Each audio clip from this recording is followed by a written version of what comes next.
Thanks again to our breakout presenters this afternoon, Anna, Christine, and Ivy. Thank you, and we hope you all enjoyed those discussions. We've got about a half hour left before we get to see the feature film Return to Zero, and I know you're all probably very excited about that. We're actually on a hunt to find some toilet paper since we don't have Kleenex because we're going to need it for that presentation. Yep. But I'm pleased to have an opportunity to talk a little bit about 2020 Mom and share with you what we've been up to. Besides having these events to convene all of you, there's a few other things that we've been up to and we thought it'd be fun to share. So I'm going to start by just reminding everyone sort of the foundation and why there's a problem. Why women aren't being screened and diagnosed, even though this is the #1 complication of pregnancy, even though it's more common than new cases of breast cancer each year, and even though it's the most underdiagnosed obstetric complication in America, according to the American Academy of Pediatrics. You can see by the slide on the screen, and I know all of you who do this work day in and day out know exactly what we're talking about. That broken leg at the bottom, showing that there's a shortage of treatment. There's a shortage of referral pathways for moms. We heard it from Michelle, we heard it from other moms today. There's also very little awareness, both by among moms, right, who aren't informed during pregnancy or even before pregnancy that this is something that could happen, and also among providers who haven't been informed about maternal mental health, either in their schooling or in additional training. And then, of course, that all leads to the fact that screening rates or diagnosis rates are low because there are no referral pathways, there's no training. So several years ago, we started to take a few steps back and also a few steps in and dug into the literature around maternal mental health and what are the barriers? Why aren't providers able to screen? What are the challenges? And so we came to recognize and really start to say, we can't just say, doctors, you've got to screen. The answer isn't and can't start with universal screening alone. So we know doctors can't do this important work alone. We also, as you saw on the last slide, recognize that there's a shortage of maternal mental health providers, including reproductive psychiatrists, which we know are kind of a backbone to this work. Without those psychiatrists in a provider's back pocket, an OBGYN, even a pediatrician, for example, is much more fearful of uncovering something tragic and big without knowing that that support is nearby. We also looked at how many women deliver in hospitals, and even though there's great resources outside of hospitals and women are delivering outside of hospitals, 99% are still delivering in a hospital setting. So that gave us pause. And then also 86%, and I think that number has likely gone up. There's nothing new published that shows that, but 86% of women have health insurance. And so we stopped and said, boy, there's maybe some answers here. So you saw our mission earlier that we're closing gaps in maternal mental health care through education, advocacy, and collaboration. So I'm going to walk through just a few of those things that have been happening this year. Ongoing this year for us is continuing to train and address that shortage of maternal mental health providers. We had launched several years ago with Postpartum Support International, a web-based program, given the fact that there had been a shortage and it's often difficult for therapists and others to attend in-person training sessions, web-based program in maternal mental health. It's an 8-class series that meets every 2 to 3 weeks, and I think quite a few of you in the room have gone through the program, and we're thrilled that you have. It's something to check out if you're interested. The program starts next month, our next session. We've also launched a free quarterly 2-hour maternal mental health training open to anyone, and I think it's been one of the most wonderful things that we've done, also in partnership with PSI, Postpartum Support International, and Bertie Meyer Gunyon of PSI. And then finally, we've created custom hospital and insurer-based training. Huntington Hospital, Michelle's program, has gone through that custom hospital training And I think many of your staff, Michelle, have been trained, if not in certificate-based training, so that's been fabulous. And then we continue to try to hit the road and bring maternal mental health to people who haven't thought about it before. We've continued to present to the National Institutes of Health and their Fellows Program and other conferences, which we really enjoyed doing. Wanted to talk a little bit about the National Coalition for Maternal Mental Health. I mentioned it briefly earlier and mentioned that our sister nonprofits are also coming together, and we're talking about what should we be working on collectively to have greater impact. We formed in 2014, and you can see the names of some of the organizations that are member organizations, and I like to use the acronym C to talk about what we're working on. So we decided that we should be sharing more with each other and talking about upcoming new programs, and educating each other about the programs that each of us are working on. We're also engaging stakeholders, like we've spoken with the National Institutes for Mental Health, we've had the March of Dimes come and present to us, and others, and we're trying to plant seeds in their minds as much as being educated about their programs as well. And then finally, the A stands for both advocate and raise awareness, one collective voice for all of us, particularly through social media. And there's the website. You can see some of the education that we're doing through the National Coalition. Most of it's around raising awareness together. And you can see an image that we launched in our first social media campaign, collective campaign that we call the May campaign, because May is Maternal Mental Health Awareness Month. And the campaign runs for a week, and every day a new image is shared, and partner organizations are sharing with their audiences as well. We also reconfirmed the blue dot, which is here in the center, as the national symbol for maternal mental health awareness, which is exciting. So we'll expect to see more blue dots popping up, and we'd love for you to engage in utilizing that symbol in your neck of the woods as well. You can utilize it in any way that you'd like. The campaign this year for the May campaign the hashtag is Love Another Mother, which is, I think, kind of fun. Our committee had a lot of fun coming up with that.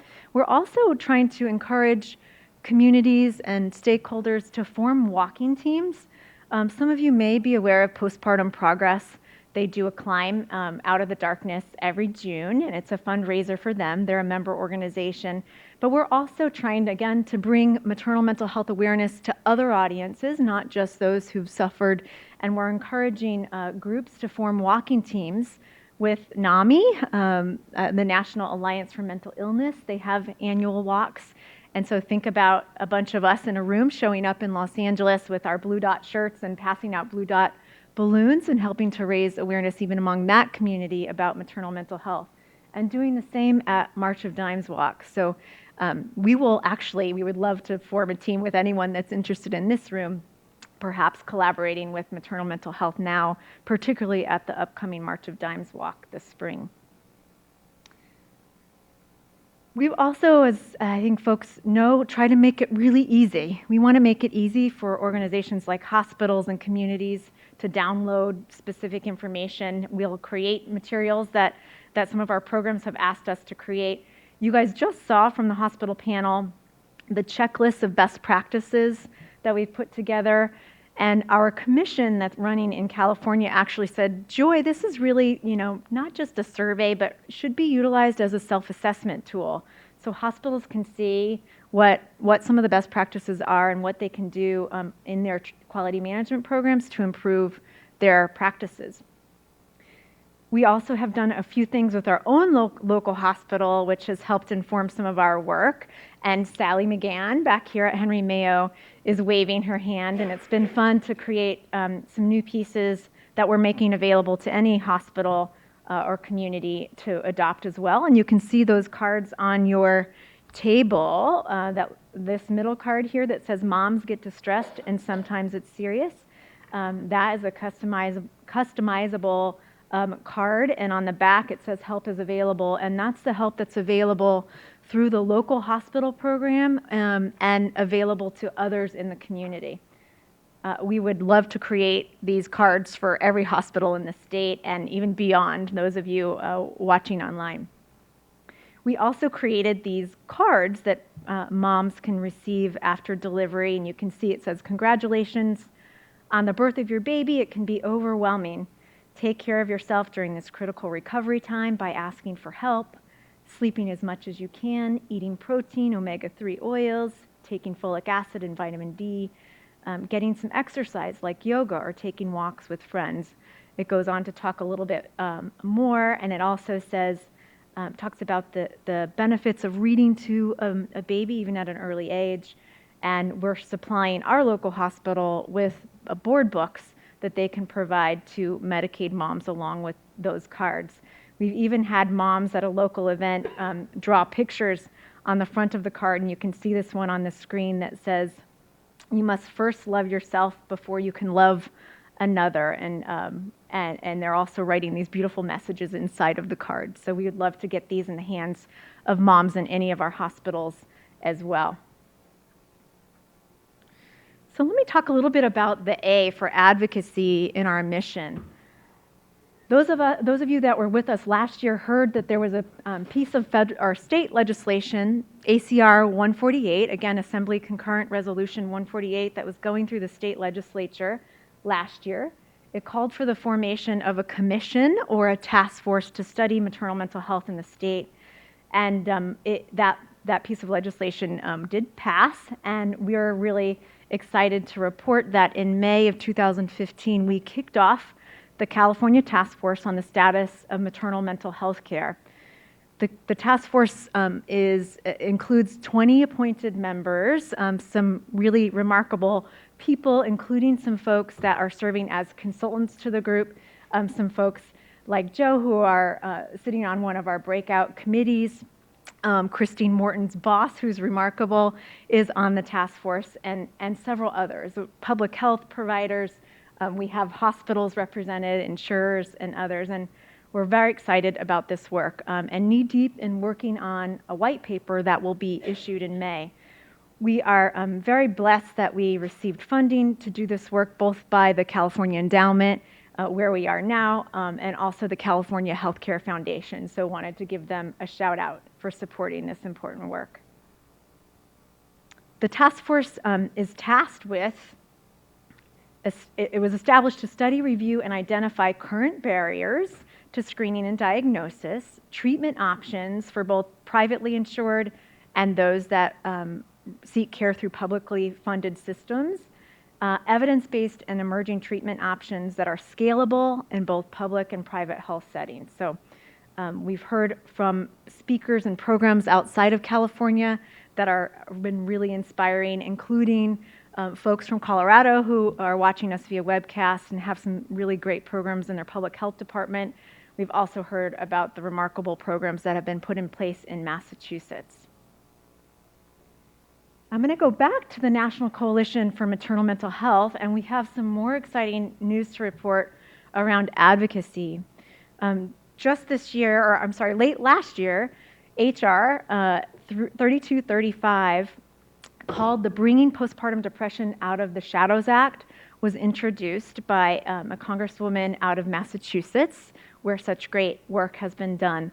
And that act calls for funding going to states to implement solutions like what has been implemented in Massachusetts. They specifically call out the telepsychiatry program that's called MCPAP for Moms, that's been implemented and really had far reach in Massachusetts.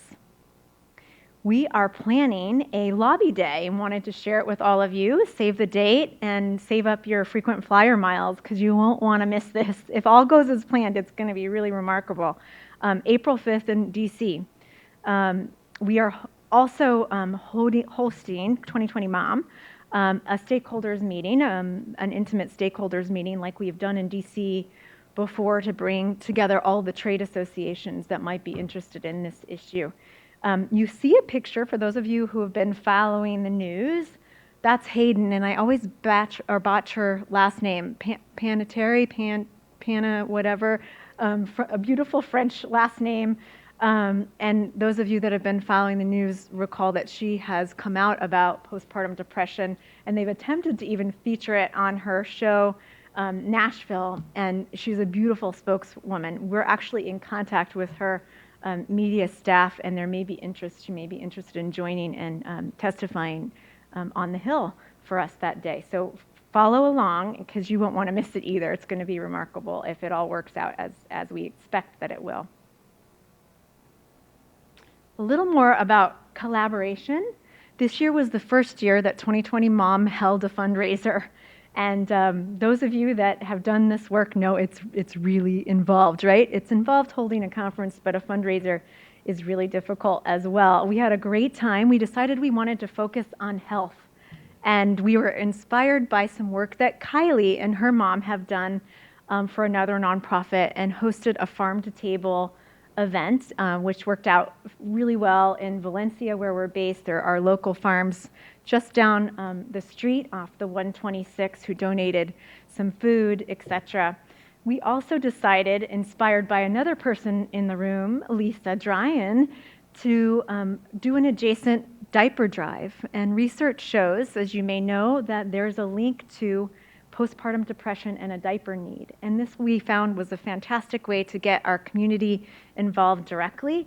And some of the local schools provided service hours to the children when they donated diapers, that type of thing. And those diapers were passed out to a single mother's outreach group in Santa Clarita Valley, and also LA Baby Buggy, who serves a lot of underserved women and children in the Los Angeles area.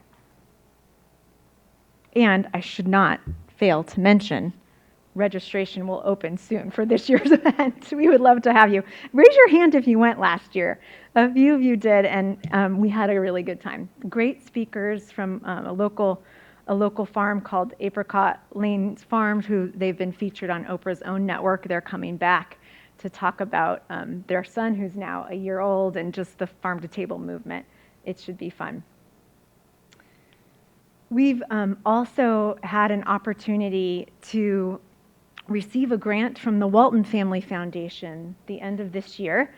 Thank you, Walton. I know Walton is funding some great work in Colorado and really cares about this cause, and it's going to be fabulous to see what they do, not just with 2020 Mom, but many other nonprofits as well. And we had this idea because we'd learned last year, through in part from Anna Sutton, who's in the room, who does some great work in public health, that 38 of the 58 counties in California have prioritized maternal mental health in their 5-year action plans. And we knew we had to provide some sort of tools to make it easy for them to address maternal mental health, because those of you that have tried to do something right know it can be daunting. It's multifaceted, it's complicated. It's not like we talk about SIDS, where it might be a public awareness campaign only, a back to sleep, that kind of thing. It's much more involved. And so how do we steer these groups and these communities that are now going to be looking at maternal mental health in a productive manner?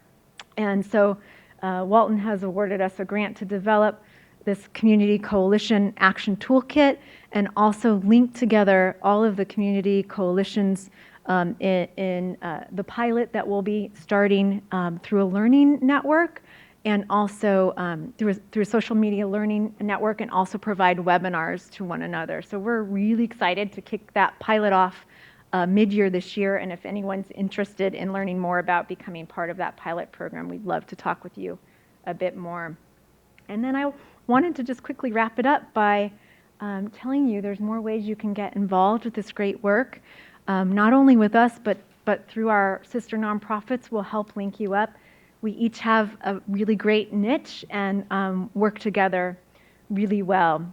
We first want to say, invite your colleagues to the free maternal mental health training. That information's on our website, and we'll be happy to send a link out to everyone in our follow-up email to all of you this week. You can also sign up for our e-newsletter if you haven't done that yet, to learn more about events and training and free resources, that type of thing. If you're interested in continuing to support our work, you can become an Inner Circle member by providing a monthly or annual donation, which we'd be thrilled to receive. We also do a private Inner Circle dinner every year, and occasionally have done phone calls as well to get feedback on programs and ideas. Again, attend the Farm to Table. We're going to do a dinner this year on May 21st. And then we really want you to follow and share on social media, especially in May, and it can be any of the nonprofits in this space, so that we can share that social media campaign widely. With that, I'm going to go ahead and wrap it up, and we'll get our break just a few minutes early. And I'm happy to also entertain any questions and seek any feedback from folks about ideas that you have that you want to see organizations like ours or our sister nonprofits address. So we can talk some more offline if you've got ideas. Thanks, everyone. We'll take a short break before we come back to see the feature film. And let me also thank our attendees that have come via webcast, since we'll be wrapping up the day. They won't be joining us for the film. I also wanted to specifically call out that our commission members, many of them that sit on the California Commission, are joining us right now, and so a big shout out to them who are really interested in studying the hospital work as well. And if folks have ideas about things that are troublesome in California that we think that the Commission should learn about, please come see me later today. So thank you again, everyone, and especially to our webcast sites and also those attending online. And we hope to see you tomorrow and for sure next year as well. Thank you.